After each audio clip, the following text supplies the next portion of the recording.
Bush thinks he has made gains by assailing Clinton's character, but today he had to defend his own character and credibility by dealing with new allegations about his part in the arms for hostages deal with Iran. Over the past 24 hours, Governor Clinton has become panicked, and he has basically called me a liar, and the charges he makes are not new. I have responded to them repeatedly and under oath, and yet he is now latched on to these silly little charges, accusations, in a desperate attempt to stop his free fall in the polls. Again, on an indictment that had been thrown out a month before and would be thrown out a month after the election. And of course, it came out during the time of the release of a Gallup poll at the time that showed Bush gaining ground on Clinton the final days of the campaign. So, again, one month later. Not unprecedented. So, far from unprecedented, actually, that happened much closer. And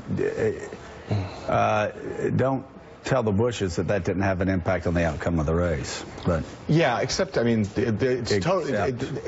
that there was an indictment issued in that case. Right. I mean, I think the thing that's unprecedented about Comey, and if you read like Richard Painter, the chief ethics lawyer for George W. Bush in that New York Times op-ed over the weekend, the point he's making is, I believe, that what's unprecedented here is that Comey's not bringing an indictment. Right. Comey's communicating with Congress, and what he's saying is, and others who object to what Comey did, is that it was objectionable for Comey to hold the press conference back when he decided not to indict him. I agree with that. And it's objectionable for Comey to be communicating with about this now because he's not actually leveling an indictment. All this is he's injecting a degree of uncertainty into the race. What would be the outcome if he did, after telling Congress in his testimony before them, that he would keep them updated with any pertinent developments? He has no obligation to keep Congress updated with anything. So he has an obligation to bring a case in court or not.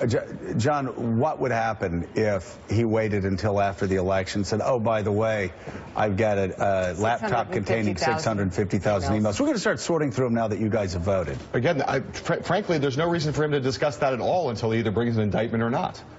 And there's no reason to discuss any of this. And the danger of the Clinton, yes, I agree. The danger of the Clinton campaign going on the attack against Comey, while understandable, I've known a lot of people who have worked with and for Jim Comey.